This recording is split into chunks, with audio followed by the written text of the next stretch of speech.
Few tales are told of Hades, whose very name inspires fear and penitence, reminding us of the inevitable fate which we all share. I, however, mean to tell you such a tale. Listen carefully. Hello mates, I'm Rosie from PlayStation Access, and this is Hades on PS5, a game I've been dying to play on PlayStation because, well, I want those trophies.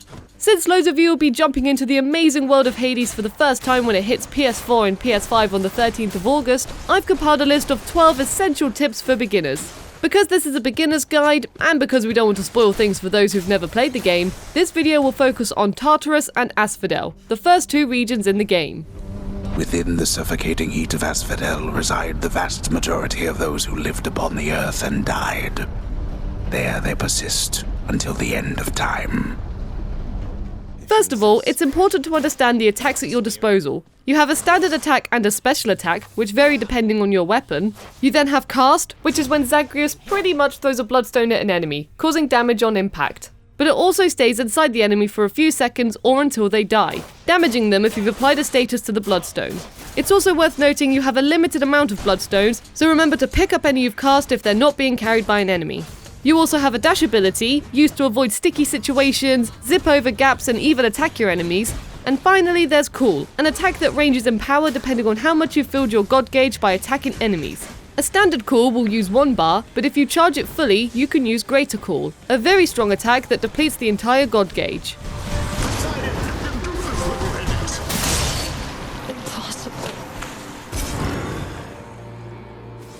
Tip number 2 is probably the most important tip on this list. Do not be disheartened when you die.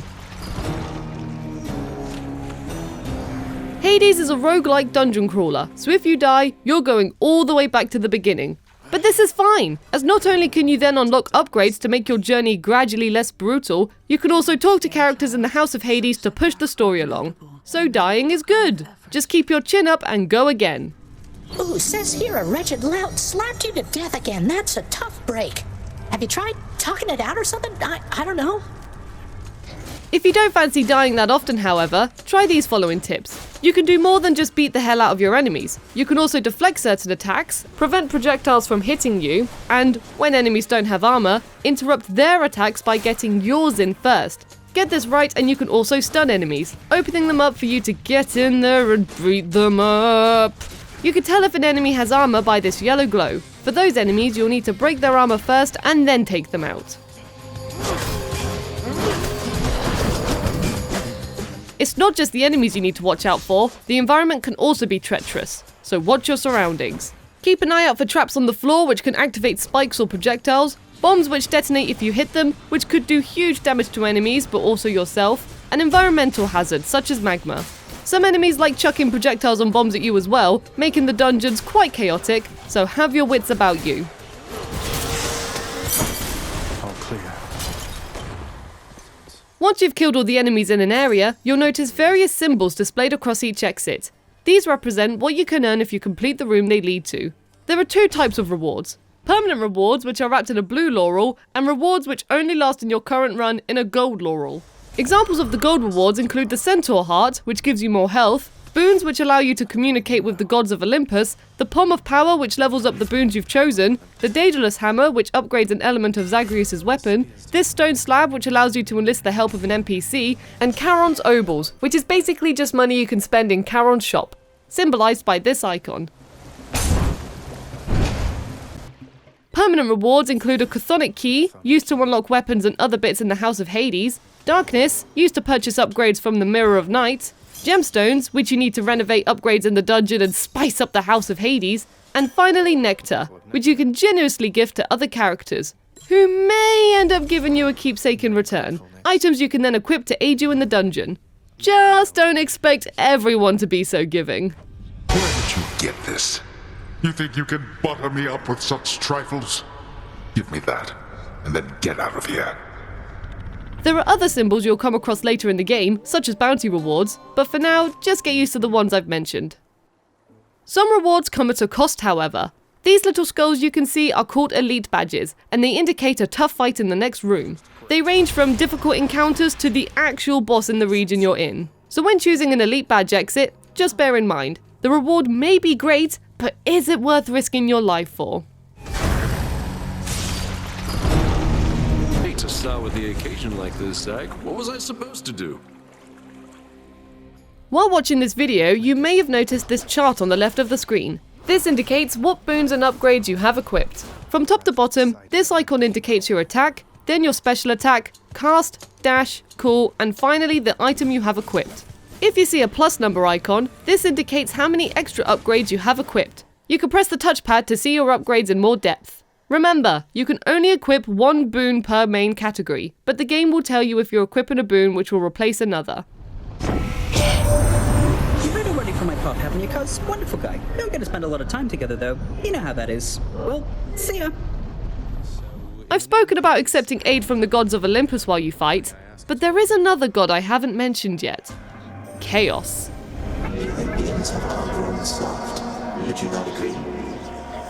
Chaos will offer you boons to help you escape just like the other gods, however theirs come at a price. Such as Maimed Shot, which will allow your cast to deal 38% more damage after you've completed 4 encounters, losing 3 health points each time you attack. You also need to sacrifice some health to speak to Chaos. So my personal tip is, if you're worried about health, don't risk it. Don't say I didn't warn you. I don't see why not. Earlier I mentioned Nectar, a reward you can give to other characters to maybe get something in return. Well, tip number 9 is that you can give Nectar to more characters than just those in the House of Hades. Take the Nectar into the dungeons and give some to whoever you like. You get Nectar, you get Nectar, you get Nectar. Just remember, some gods may need more generosity when it comes to giving something back. Fun fact, I gave my first bit of nectar to Cerberus, as he is the best boy and deserves all of the pets. As one of Cerberus's heads receives the prince's gift, another muzzles something back into his hand. Tip number 10 is remember to reflect and renovate. This isn't just a meaningful message I've just chucked into this video for the sake of sounding deep. By reflecting, I mean don't forget to look at what permanent upgrades you can purchase with Darkness in the Mirror of Night, and by renovating, I mean make sure you keep on top of upgrading your dungeons as soon as you're able. By doing this, you get permanent access to things like fountains which recover health, and urns which grant you obbles. So many things to help you escape. Some sort of special offer for me, my good shade.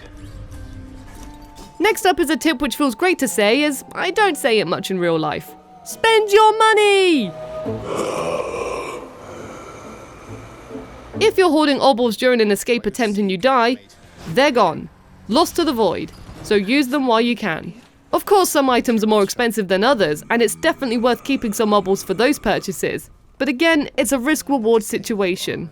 Are you doing well enough to push through and potentially earn more obbles at some point? Or if you don't buy health, will you die in the next room and then lose everything? The choice is yours. Here's the fee. I see the people of the underworld has found the means to reach you with my blessing, nephew. Such strange alliances we forge these days. Finally, experiment with fighting styles. There are loads of boons to try out, and more than one weapon to play with. So have fun! Who knows, maybe you'll be rewarded for your experimentation. In Zagreus' room, you have the Fated List, which sets you a bunch of tasks to earn rewards, including trying out all the boons from a specific god. And in terms of weapons, sometimes you can earn more darkness by using them, and if you defeat a boss for the first time with each weapon, you'll earn their rewards again. Now I'm constantly changing my weapons and I love them all for different reasons, and I'm enjoying accepting different things from the gods to see how helpful they are for my style of play. But who knows what setup I'll have once I escape the underworld. Why, I can scarce believe my eyes. Is that you, boy? Cerberus, look who it is. He's back. And there you have it, 12 beginner's tips on escaping the underworld when Hades comes to PS4 and PS5 on August the 13th. Are you excited to explore the underworld? How many times do you think you'll die when trying to escape? Let us know in the comments below.